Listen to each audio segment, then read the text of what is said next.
لا يسأل عما يفعل وهم يسألون. اور بڑے بڑے لوگ اس حوالے سے کلام بھی کرتے ہیں. تو میں نے غامدی صاحب سے سوال کیا، میں نے کہا شیخ صاحب یہ بتائیں میں اس اللہ سے محبت کیوں کروں کہ جس نے میری مرضی کے بغیر مجھے اتنے بڑے امتحان میں ڈال دیا، میری مرضی کے بغیر پیدا کیا اور اس کے بعد مجھے اتنے بڑے امتحان میں ڈال دیا کہ یہ کرو گے تو جنت، نہیں کرو گے تو دوزخ.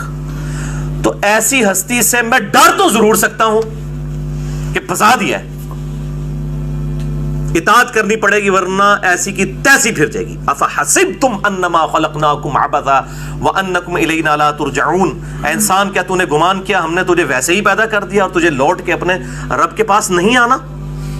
جس نے ہماری مرضی کے بغیر ہمیں پیدا کر دیا، ہم اس سے ڈر تو ضرور سکتے ہیں کہ یار پھنسا دیا اور چھوڑے گا نہیں. محبت کا رشتہ جو قرآن میں ہے، والذین آمنوا اشد حبا للہ، جو اہل ایمان ہیں وہ بڑی شدید محبت کرتے ہیں اللہ کے ساتھ. تو میں نے کہا میرا تو وہ ڈر والا جو عنصر ہے وہ غالب ہے، بلکہ جتنے پریکٹسنگ مسلمان ہیں اگر آپ ان سے پوچھیں تو وہ محبت سے زیادہ ڈر والا عنصر جو ہے وہ غالب ہوتا ہے. انہوں نے کہا کہ یہ بات بالکل ٹھیک ہے کہ ڈر والا عنصر انسان پر غالب ہوتا ہے، تبھی انسان کا قبلہ صحیح رہتا ہے. رہا محبت کا، تو اس سے پہلے انہوں نے ایک بات کی کہ اللہ تعالیٰ نے ہمیں امتحان میں ڈالنے سے پہلے، یہ بات تو آؤٹ آف کوسچن ہے کہ اس نے پیدا کیوں کیا ہم سے پوچھے بغیر، وہ تو اللہ نے قرآن میں واضح کہہ دیا لا يسأل عما يفعل وهم يسألون. اس کو کوئی پوچھ نہیں سکتا جو کچھ اس نے کیا، اور جو لوگ کر رہے ہیں وہ پوچھنے والے ہیں. سورۃ الانبیاء میں آیت آتی ہے. تو یہ تو ہے آؤٹ آف کوسچن. ہاں جہاں تک پوچھنے کا معاملہ ہے تو غامدی صاحب کہنے لگے کہ پوچھا تو ہے. سورۃ الاحزاب کے آخری رکوع میں نے وہ مسئلہ تقدیر والے لیکچر میں بھی ان آیات کو کور کیا تھا، مسئلہ نمبر 104 ABC کے اندر، کہ ہم نے زمین و آسمان کے اوپر امانت کو پیش کیا.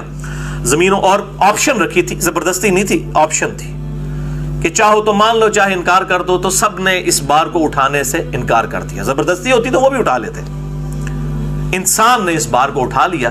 اور اللہ تعالیٰ فرماتا ہے کہ وہ جاہل تھا اور ظالم تھا، یعنی اس نے انڈر ایسٹیمیٹ کر لیا جاب کو، اور ظاہر ہے اس کی سرشت ایسی بنائی گئی تھی، لالچ تو انسان کی سرشت کے اندر ہے.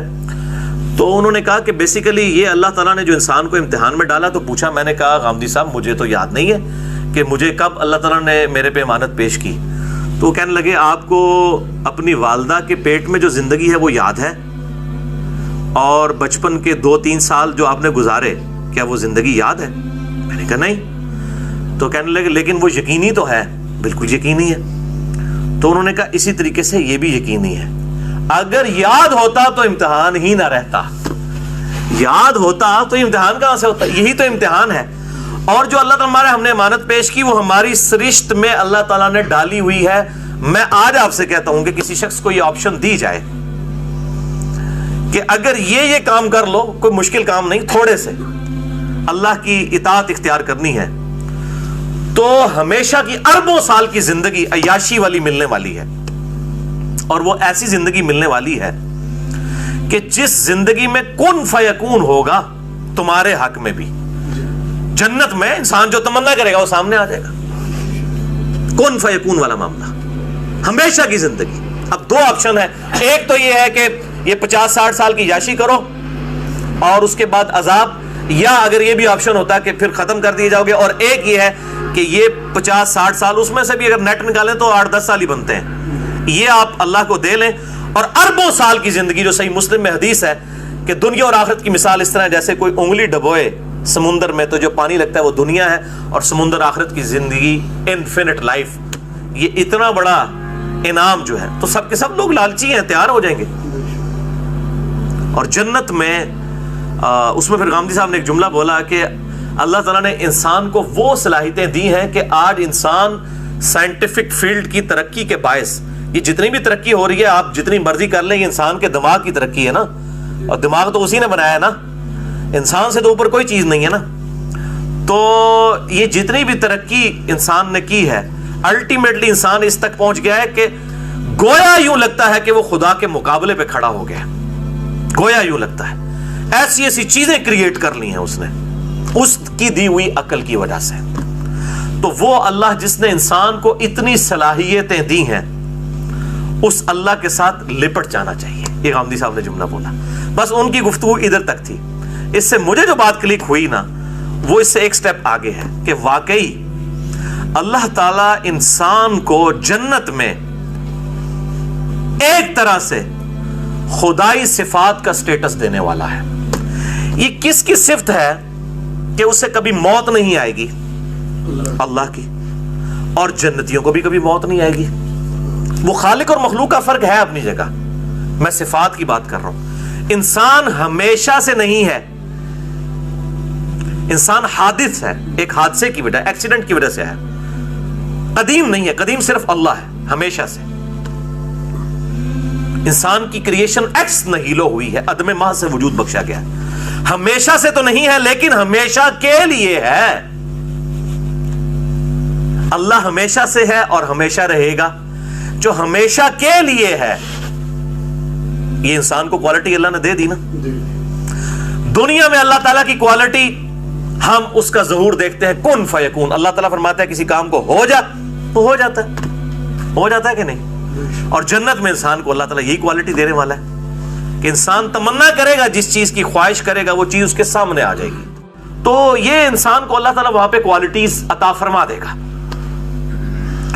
تو اس اعتبار سے اللہ تعالیٰ سے محبت کا جذبہ پیدا ہوتا ہے کہ واہ, وہ اکیلا تھا اور اس نے مجھے اپنے ساتھ شامل کر لیا اس خدائی میں, اس خدائی صفات کے اندر, اس حوالے سے کہ اللہ تعالیٰ مجھے کبھی موت نہیں دے گا اور ہمیشہ کی کامیابیاں میرا مقدر ہوں گی اگر میں اس کی اس مختصر سی دنیا کی زندگی میں اطاعت اختیار کر لوں.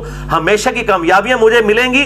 وہ اکیلا بھی رہ سکتا تھا لیکن اس نے مخلوق کو پیدا کیا, اس کے بعد اس کے سامنے کوئی مشکل امتحان نہیں, آسان امتحان رکھ کے ہمیشہ کے لیے اس کو یہ ٹائٹل دیا کہ وہ اللہ تعالیٰ کے ساتھ خالق اور مخلوق کا فرق وہ تو رہے گا, خدائی صفات میں اس حوالے سے اللہ تعالیٰ نے اس کو اپنے ساتھ شامل فرما لیا.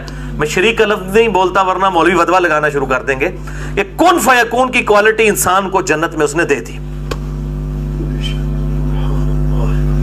سبحان اللہ وبحمدہ عدد خلقہ ورضا نفسہ وزنۃ عرشہ ومداد کلماتہ. اللہ اکبر کبیرا والحمد للہ کثیرا وسبحان اللہ بکرۃ واصیلا. آپ کو اگر سمندر میں کوئی دھکا دے تو آپ ہاتھ پاؤں ماریں گے یا آپ کہیں گے میری قسمت میں ڈوبنا لکھا ہوا ہے؟ ابھی ہاتھ پاؤں مارے, کنارے پہ آئیں گے, پھر بعد میں پوچھے کس نے دھکا دیا ہے. تو اللہ نے جو ہمیں زمین پہ دھکا دے کے بھیج دیا ہے وہ اللہ سے جنت میں جا کے پوچھیں گے. اچھا, اعلیٰ حضرت کے جو خلیفہ ہے نا مفتی امجد علی, انہوں نے بار شریعت کے شروع میں لکھا ہے کہ اگر کوئی یہ سوال پوچھے کہ اللہ تعالیٰ نے ہمیں اس مسئلے میں کیوں ڈالا, تو وہ کہتے ہیں انشاءاللہ جنت میں جانے دے, پھر جا کے پوچھ لیں گے, ابھی تو جو کچھ وہ کہہ رہا ہے وہ کرو. اور یہ بالکل صحیح ہے. اگر کوئی شخص آپ کو اس دروازے سے آگے کہے کہ سر ادھر آگ لگ چکی ہوئی ہے اور وہ بندہ بھی سچا ہو, اس کا کریکٹر بھی مانا ہوا ہو, آپ اس دروازے سے باہر نکل جائیں, یہاں پہ خطرہ ہے, آپ تحقیق کرنے جائیں گے اور وہ ساتھ یہ کہ 30 سیکنڈ میں یہاں پہنچنے والی ہے, تو آپ اس وقت یہ تحقیق کریں گے جا کے کہ آگ پہنچنے والی ہے کہ نہیں, اس وقت تک تو آپ انشاءاللہ مرتبہ شہادت پہ چلے جائیں گے.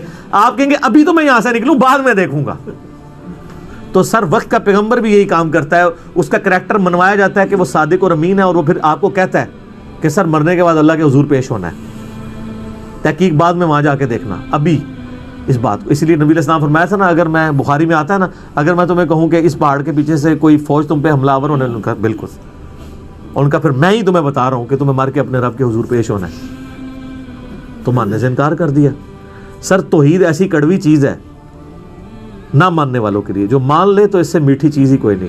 یہ اتنی میٹھی ہے کہ انسان جان دے دیتا ہے اس کے لیے, اس کی مٹھاس سے روگردانی نہیں کر سکتا.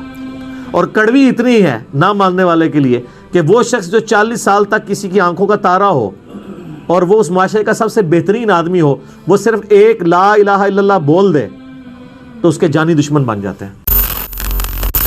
الذي خلق الموت والحياة ليبلوكم أيكم أحسن عملا وهو العزيز الغفور.